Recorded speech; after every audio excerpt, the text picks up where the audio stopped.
Hi friends, welcome to my YouTube channel Star Shiksha. मैं हूं केश यादव और आज आपके लिए एसएससी जीडी कांस्टेबल एग्ज़ाम 2021 के लिए जीके का एक और प्रैक्टिस सेट लेकर आ गया हूं। प्रैक्टिस सेट नंबर आज 7 होगा हमारा। इसमें भी रोज़ की तरह वही 25 क्वेश्चन होंगे जो कि आपके एग्ज़ाम के लिए वेरी इंपॉर्टेंट होने वाले हैं और आपको ये बहुत ही महत्वपूर्ण क्वेश्चन आज के लिए होंगे। और दोस्तों, आज योगा दिवस है जो कि आज 21 जून है। 21 जून को अंतर्राष्ट्रीय योगा दिवस के रूप में मनाते हैं। तो चलिए, आज का हमारा पहला क्वेश्चन होगा। पहला क्वेश्चन है, ब्लीचिंग पाउडर का रासायनिक सूत्र है, यानी कि ब्लीचिंग जो पाउडर होता है उसका रासायनिक सूत्र क्या है। तो ऑप्शन नंबर ए में दिया गया है Na2CO3, बी में दिया गया है CaOCl2, सी में दिया गया है CaCl2 और डी में दिया गया है NaCO3। तो इसका ऑप्शन नंबर जो बी है वो राइट आंसर हो जाएगा। CaOCl2 ये ब्लीचिंग पाउडर का रासायनिक सूत्र होता है।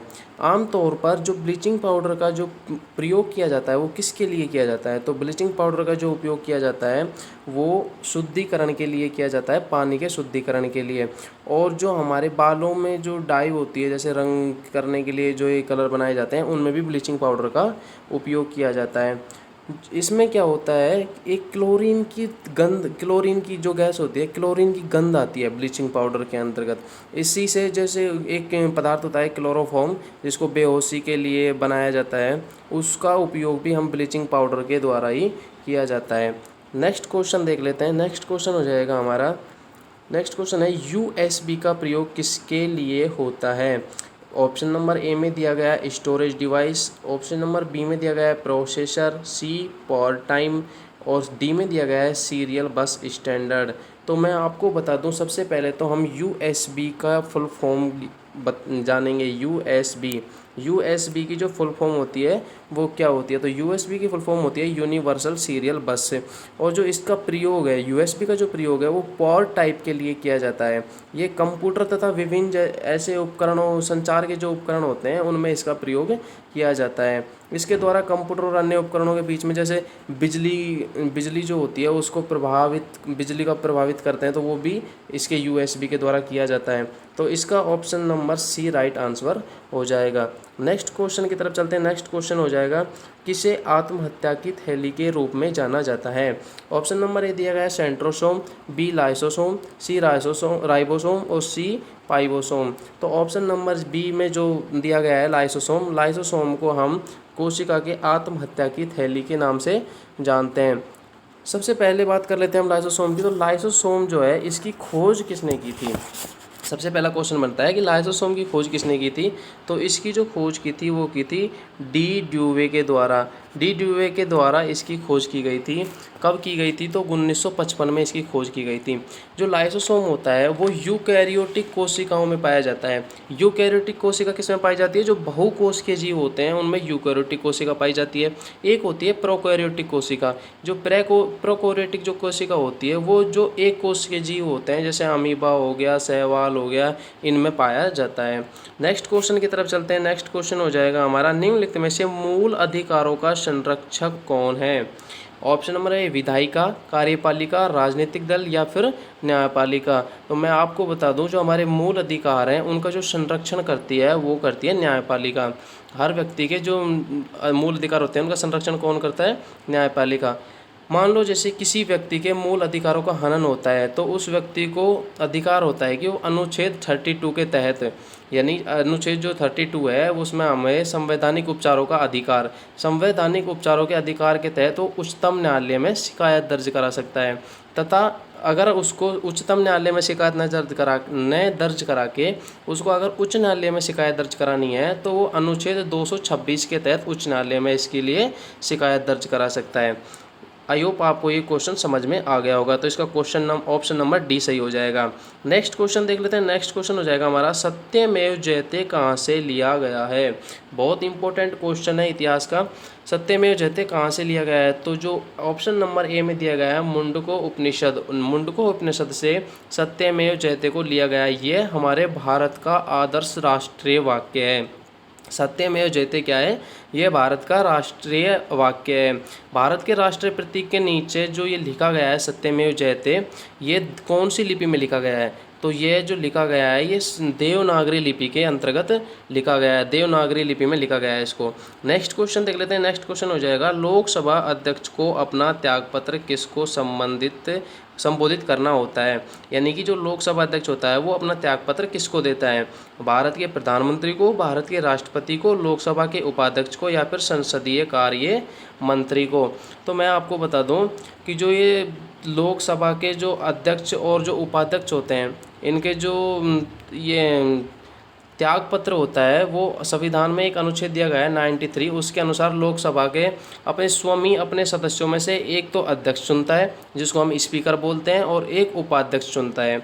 जो अध्यक्ष और उपाध्यक्ष दोनों ही होते हैं ये एक दूसरे को अपने त्यागपत्र दे देते हैं, जिसमें एक दूसरे को इसमें त्यागपत्र दिया जाता है। लोकसभा का अध्यक्ष उपाध्यक्ष को त्यागपत्र दे देता है और उपाध्यक्ष अध्यक्ष को त्यागपत्र दे देता है। तो इसमें option number C right answer हो जाएगा। तो नेक्स्ट क्वेश्चन हो जाएगा हमारा, नेक्स्ट क्वेश्चन है, मुद्रास्फीति के समय के दौरान कर की दरों में निम्नलिखित में से क्या होगा। वृद्धि होगी दरों में, या फिर कमी होगी, या फिर स्थिर बने रहेंगे, या फिर घटेगी और बढ़ेगी। तो ऑप्शन नंबर ए में ये वृद्धि होती है। मुद्रास्फीति के समय अगर कर की जो दर होती हैं उनमें क्या होता है, उसके तहत वृद्धि होती है। इसमें क्या होता है, मुद्रास्फीति एक ऐसी स्थिति होती है जिसमें कीमत स्तर में वृद्धि होती है तथा मुद्रा का मूल्य गिर जाता है। करों में तो वृद्धि हो जाती है लेकिन जो मुद्रा का मूल्य होता है वो गिर जाता है। मुद्रास्फीति से अभिप्राय क्या होता है, मुद्रास्फीति से अभिप्राय यह है कि जो बढ़ती हुई कीमतों में कम होने से, बढ़ती जो कीमत हैं उनको कम होने से, तथा जो बढ़ी हुई कीमतों की स्थिति के दौरान इसकी करों में वृद्धि होती है। तो नेक्स्ट क्वेश्चन देख लेते हैं। नेक्स्ट क्वेश्चन हो जाएगा हमारा, नेक्स्ट क्वेश्चन है, भारत में निम्नलिखित में से कौन सा क्षेत्र सबसे अधिक कर का भुगतान करता है। तो कृषि क्षेत्र, औद्योगिक क्षेत्र, परिवहन क्षेत्र, या फिर बैंकिंग क्षेत्र। तो भारत में जो सबसे ज़्यादा अधिक करों का जो वहन करता है वो करता है भुगतान परिवहन क्षेत्र नहीं, औद्योगिक क्षेत्र। ऑप्शन नंबर बी, औद्योगिक क्षेत्र सबसे अधिक जो कर होते हैं उनका भुगतान करता है। नेक्स्ट क्वेश्चन की तरफ चलते हैं हम। नेक्स्ट क्वेश्चन हो जाएगा हमारा, लोदी वंश की स्थापना किसने की थी। Option number A Ibrahim Lodi, B Sikandar Lodi, C Bahlol Lodi, और डी खिज्र खां। तो लोदी वंश की जो स्थापना की थी वो की थी ऑप्शन नंबर सी में बहलोल लोदी के द्वारा। बहलोल लोदी ने लोदी वंश की स्थापना की थी। जो लोदी वंश का कार्यकाल था वो कब से कब तक था, तो 1451 से लेके और 1526 तक लोदी वंश का कार्यकाल रहा था। बहलोल लोदी इसके क्या थे, संस्थापक थे। दिल्ली का सुल्तान बनने पर इसने गाजी की उपाधि धारण की थी। जो बहलोल लोदी थे इनको जब दिल्ली के सुल्तान बने थे तो उस टाइम पे इन्होंने गाजी की उपाधि धारण की थी। नेक्स्ट क्वेश्चन की तरफ चलते हैं। नेक्स्ट क्वेश्चन हो जाएगा हमारा, नेक्स्ट क्वेश्चन हो जाएगा, हर्षवर्धन को किसने पराजित किया था। हर्षवर्धन को किसने पराजित किया था। तो ऑप्शन नंबर ए प्रभाकर वर्धन ने, पुलकेशिन सेकंड ने, नरसिंह वर्मा पल्लव ने, या फिर शशांक ने। तो option number B is right answer, Pulakeshin second ने। जो पुलकेशिन सेकंड का एक अभिलेख है एहोल अभिलेख, कौन सा है, एहोल अभिलेख। एहोल अभिलेख में इस चीज़ की जानकारी प्राप्त होती है कि जो चालुक्य नरेश था, चालुक्य वंश का था ये राजा पुलकेशिन सेकंड। ये चालुक्य जो वंश का राजा था पुलकेशिन सेकंड, इसने हर्षवर्धन को नर्मदा नदी जो थी उसके तट पर पराजित किया था। कहाँ पर पराजित किया था, नर्मदा नदी के तट पर। नेक्स्ट क्वेश्चन देख लेते हैं। नेक्स्ट क्वेश्चन हो जाएगा हमारा, जैव मात्रा का पिरामिड किस पारिस्थितिकी तंत्र में उल्टा होता है। तो जो जैव मात्रा का पिरामिड होता है वो तालाब और झील तंत्र में उल्टा होता है। एक पारिस्थितिकी तंत्र की जो अक्षर श्रृंखला है उसके प्रत्येक पोषण स्तर पर जीवों के सकल भार, ऊर्जा एवं संख्या का ग्राफ निरूपण को जैव पिरामिड कहते हैं। तालाब हो गया या फिर झील हो गई, तालाब ये तथा झील, ऐसी ये पारिस्थितिकी तंत्र में जैव मात्रा का जो पिरामिड होता है वो उल्टा होता है। नेक्स्ट क्वेश्चन देख लेते हैं। नेक्स्ट क्वेश्चन हो जाएगा, किस गवर्नर जनरल का नाम राज्य हड़प नीति यानी कि डॉक्ट्रिन ऑफ लैप्स के साथ में जुड़ा हुआ है। लॉर्ड रिपन का, लॉर्ड डलहौजी का, लॉर्ड बेंटिंग का, या फिर लॉर्ड कर्जन का। तो ऑप्शन नंबर बी में दिया गया है लॉर्ड डलहौजी। तो लॉर्ड डलहौजी इनका कार्यकाल था 1848 से 1856। 1848 से 1856 में लॉर्ड डलहौजी का इनका कार्यकाल था। इनके द्वारा डॉक्ट्रिन ऑफ लैप्स की नीति का प्रतिपादन किया गया था। इन्होंने ग्रीष्मकालीन में जो हिमाचल प्रदेश है, हिमाचल प्रदेश में शिमला को अपनी राजधानी बनाया था। और 1850 में, 1850 की बात है, 1850 में जो विधवा पुनर्विवाह अधिनियम पारित हुआ था वो भी लॉर्ड डलहौजी के कार्यकाल में ही पारित हुआ था। ये सबसे इम्पोर्टेंट फैक्ट है इस क्वेश्चन का कि जो 1850 ईस्वी की बात है जिसमें विधवा पुनर्विवाह अधिनियम पारित हुआ था, ये भी लॉर्ड डलहौजी के कार्यकाल में ही पारित हुआ था। तो नेक्स्ट क्वेश्चन देख लेते हैं। नेक्स्ट क्वेश्चन हो जाएगा हमारा, शीतकाल में एक मोटी कमीज की अपेक्षा दो पतली कमीज हमें अधिक गर्म क्यों रख सकती हैं? दो पतली कमीजें अधिक मोटी हो जाती हैं, अतः ऊष्मा के संचारण को रोकती हैं। ऑप्शन नंबर बी हो जाएगा, दो कमीजों के बीच में वायु की परत सुचालक रूप में काम करती है। या फिर ऑप्शन नंबर सी है, दो कमीजों के बीच वायु की परत रोधी माध्यम के रूप में कार्य करती है। या ऑप्शन नंबर डी, ऊष्मा का विकिरण नहीं होता। तो इसमें राइट आंसर हो जाएगा इसका option number C. Option number C में दिया गया है, दो कमीजों के बीच जो वायु की परत होती है, परत रोधी जो माध्यम होता है उसके रूप में कार्य करती है। इसीलिए जो एक कमीज मोटी पहनने के बजाय अगर दो कमीज हम पतली पहनते हैं तो उसके माध्यम के रूप में ये काम करती है। नेक्स्ट क्वेश्चन देख लेते हैं। नेक्स्ट क्वेश्चन हो जाएगा हमारा, ग्रीन हाउस गैसों नाइट्रस ऑक्साइड तथा मीथेन पैदा करने की जो सबसे अधिक संभावना है वो निम्नलिखित में से किस जीव से की जाती है? कवक, केंचुआ, जीवाणु या हरे पौधे? तो मैं आपको बता दूं, जो नाइट्रस ऑक्साइड तथा मीथेन पैदा करने की जो सबसे अधिक संभावना होती है वो जीवाणु के द्वारा होती है। जीवाणु के द्वारा नाइट्रस ऑक्साइड और मीथेन का अधिक उत्पादन किया जाता है। ग्रीन हाउस गैस पैदा करने में सबसे अधिक संभावना जीवाणु से होती है। जीवाणु जो होता है वो नाइट्रोजन तत्व के चक्रण में महत्वपूर्ण भूमिका निभाते हैं। तो नेक्स्ट क्वेश्चन हो जाएगा। नेक्स्ट क्वेश्चन की तरफ चलते हैं। डॉक्टर अंबेडकर राष्ट्रीय स्मारक की स्थापना किस स्थान पर अप्रैल 2018 में की गई थी? तो डॉक्टर अंबेडकर राष्ट्रीय स्मारक जो इसकी स्थापना है वो हमारे प्रेजेंट टाइम के वर्तमान पीएम श्री नरेंद्र मोदी ने 13 अप्रैल की बात है, ये 13 अप्रैल 2018 को नई दिल्ली ऑप्शन नंबर सी, नई दिल्ली में डॉक्टर भीमराव अंबेडकर जी का राष्ट्रीय स्मारक का उद्घाटन किया था। ये बाबा साहब भीमराव अंबेडकर की जो मूर्ति है, जो इसकी जो लंबाई है ना, जो ऊंचाई है इसकी वो है 12 फुट। कितनी है? 12 फुट लंबाई है इस स्मारक की जो ऊंचाई है वो। ये कांस्य प्रतिमा है, यानी कि कांसा की धातु की ये कांस्य की बनी हुई है। नेक्स्ट क्वेश्चन देख लेते हैं। नेक्स्ट क्वेश्चन हो जाएगा हमारा, निम्नलिखित में से कौन सामान्यतः लोकमान्य के नाम से जाने जाते हैं? तो आप सभी को पता है ऑप्शन नंबर सी में जो दिए गए हैं बाल गंगाधर तिलक जी, इनको लोकमान्य तिलक के रूप में भी जाना जाता है। क्वेश्चन नंबर नेक्स्ट हो जाएगा, सूर्य में असीमित ऊर्जा का स्रोत कौन सा है? नाभिकीय विखंडन, नाभिकीय संलयन, या फिर नाभिक पेट्रोल गैस, या फिर रासायनिक अभिक्रिया? तो इसका ऑप्शन नंबर जो बी है वो हो जाएगा राइट आंसर, नाभिकीय संलयन। जब होता क्या है, जब दो या दो से अधिक हल्के जो नाभिक होते हैं वो संयुक्त यानी कि एक होकर के एक भारी नाभिक बनाते हैं। दो या दो से अधिक जो हल्के नाभिक होते हैं वो संयुक्त होकर यानी कि एक जगह होकर के वो भारी नाभिक बनाते हैं और अत्यधिक ऊर्जा विमुक्त करते हैं। वो अत्यधिक बहुत ज़्यादा ऊर्जा बनाते हैं, तो इस अभिक्रिया को नाभिकीय संलयन कहते हैं। सूर्य एवं तारों से जो प्राप्त ऊर्जा एवं प्रकाश का स्रोत होता है वो नाभिकीय संलयन ही है। नेक्स्ट क्वेश्चन देख लेते हैं। नेक्स्ट क्वेश्चन हो जाएगा हमारा, नर्मदा बचाओ आंदोलन किसके नेतृत्व में प्रारंभ हुआ था? तो नर्मदा बचाओ जो आंदोलन है वो मेघा पाटेकर जी के नेतृत्व में आंदोलन इसका प्रारंभ हुआ था।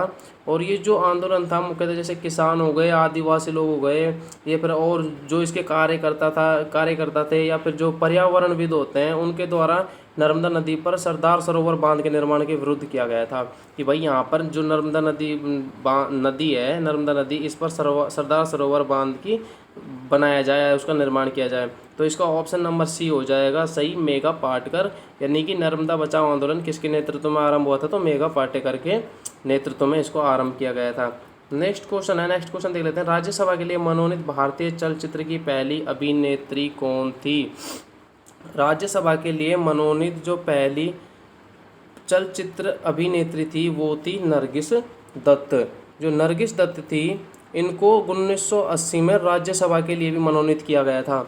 कब किया गया था? 1980 में। 1980 में नरगिस दत्त को राज्यसभा के लिए भी मनोनीत किया गया था और ये मनोनीत होने वाली पहली अभिनेत्री थी। मनोनीत होने वाली पहली अभिनेत्री थी नरगिस दत्त। नरगिस दत्त जो अभिनीत फिल्म थी एक मदर इंडिया। मदर इंडिया एक इनकी सबसे इम्पोर्टेंट फिल्म थी, उसके लिए इसको ऑस्कर अवार्ड के लिए भी नॉमिनेट किया गया था। ऑस्कर अवार्ड के लिए नरगिस दत्त को नॉमिनेट किया गया था मदर इंडिया फिल्म के लिए।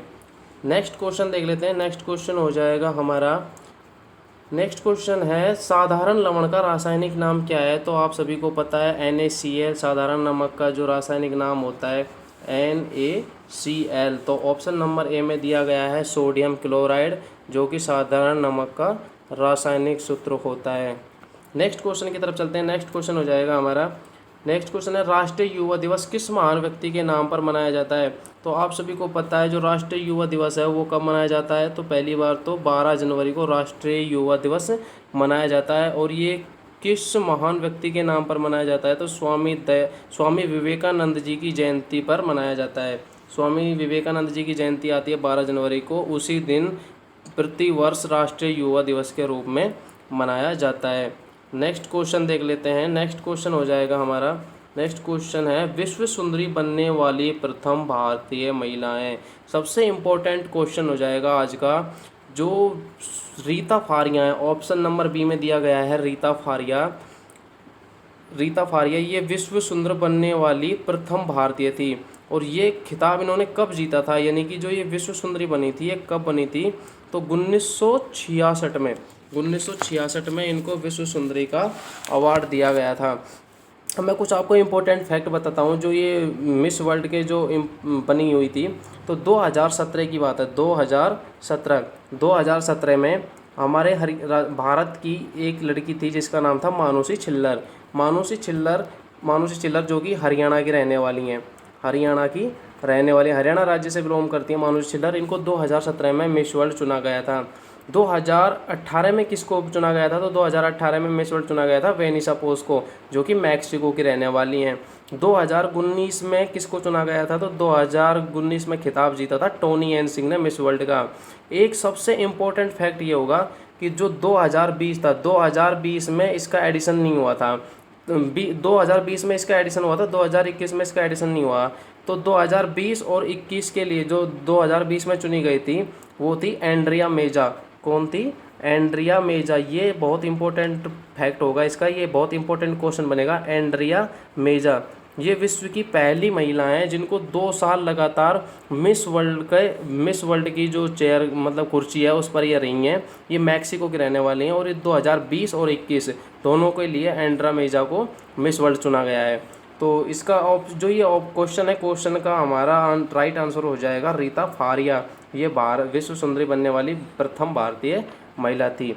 तो ये आपको ये क्वेश्चन बहुत अच्छी तरीके से समझ आ गया होगा। नेक्स्ट क्वेश्चन देख लेते हैं। नेक्स्ट क्वेश्चन हो जाएगा भारतीय रिजर्व बैंक की स्थापना कब हुई थी। वर्ष 1934 में, 1952 में या 1948 में या फिर 1935 में। तो भारतीय रिजर्व बैंक की जो स्थापना है वो वर्ष 1935 में की गई थी, 1 अप्रैल 1935 को। कब की गई थी। 1 अप्रैल 1935 को की गई थी। जो भारतीय रिजर्व बैंक है इसका जो मुख्यालय है वो कहाँ पर है। तो ये महाराष्ट्र मुंबई, कहाँ पर है। महाराष्ट्र मुंबई में इसका मुख्यालय है। जो भारतीय रिजर्व बैंक की स्थापना हुई थी वो किस समिति की सिफारिश पर हुई थी। तो यंग हिल्टन समिति की सिफारिश पर भारतीय रिजर्व बैंक की स्थापना की गई थी। और वर्तमान में जो भारतीय रिजर्व बैंक है उनके गवर्नर कौन है। तो शक्तिकांत अभी प्रेजेंट टाइम में भारतीय रिजर्व बैंक के गवर्नर हैं। नेक्स्ट क्वेश्चन देख लेते हैं। नेक्स्ट क्वेश्चन हो जाएगा हमारा, संतोष ट्रॉफी किस खेल से संबंधित है। तो आप सभी को अच्छी तरीके से पता होगा जो संतोष ट्रॉफी है वो फुटबॉल से संबंधित है। तो option number B is right answer, football. मैं आपको फुटबॉल के बारे में कुछ और ट्रॉफियों के नाम बता देता हूँ। जैसे एक ट्रॉफी हो जाती है डूरंड कप फुटबॉल से संबंधित है। एक हो जाती है सुब्रतो मुखर्जी कप, ये भी फुटबॉल से संबंधित है। एक होती है रोवर्स कप, ये भी फुटबॉल से संबंधित है। और एक होती है एक अपनी ये है ही संतोष ट्रॉफी, जो कि फुटबॉल से संबंधित है ही। इंडियन जो फुटबॉल एसोसिएशन है जो कि IFA है, इंडियन फुटबॉल एसोसिएशन IFA, जो कि ये फुटबॉल प्रतियोगिता करवाता है। इसने जो शुरुआत की थी संतोष ट्रॉफी की, तो संतोष ट्रॉफी की जो शुरुआत है वो कब की गई थी, तो 1941 में। 1941 में सबसे पहले संतोष ट्रॉफी की शुरुआत की गई थी आईएफए के द्वारा। आईएफए की फुल फॉर्म होती है Indian Indian association, Indian football association, ये इसकी फुल फॉर्म होती है। और जो संतोष ट्रॉफी है वो फुटबॉल की भारत की सबसे पुरानी फुटबॉल प्रतियोगिता है। मैंने क्या बोला, भारत की सबसे पुरानी फुटबॉल प्रतियोगिता। तो भारत की सबसे पुरानी जो फुटबॉल प्रतियोगिता है वो है संतोष ट्रॉफी। नेक्स्ट क्वेश्चन देख लेते हैं। ये क्वेश्चन आपको अच्छी तरीके से समझ में आ गया होगा। इनमें सबसे अच्छा ऊष्मा का चालक कौन सा है? तो ऑप्शन नंबर ए में चांदी, ऑप्शन नंबर बी तांबा, ऑप्शन नंबर सी सोना, ऑप्शन नंबर डी पत्थर। तो दोस्तों ये क्वेश्चन में आपको कमेंट बॉक्स में बताना है कि इसमें सबसे अच्छा जो ऊष्मा का चालक होता है वो कौन होता है। अगर आपको हमारी ये वीडियो अच्छी लगी तो आप इसको ज़्यादा से ज़्यादा लाइक करें, शेयर करें और सब्सक्राइब ज़्यादा से ज़्यादा करें अगर अभी आप इस चैनल पर नए हो तो। और हाँ, बेल आइकन को प्रेस करना बिल्कुल ना भूलें। आपको हम रोज़ इसी तरीके से पर डे एक प्रैक्टिस सेट जीके का रोज़ लेकर आएंगे, जो कि आपके एसएससी जीडी कांस्टेबल एग्ज़ाम 2021 के लिए बहुत ही इंपॉर्टेंट होने वाला है। ये 100% जो आने वाले क्वेश्चन है, इसमें कुछ प्रीवियस ईयर में आए हुए क्वेश्चन है, कुछ आपको इसमें नए क्वेश्चन लेके आ रहे हैं जो कि आपके लिए बहुत ही महत्वपूर्ण साबित होने वाले हैं। So thank you very much, take care, bye bye.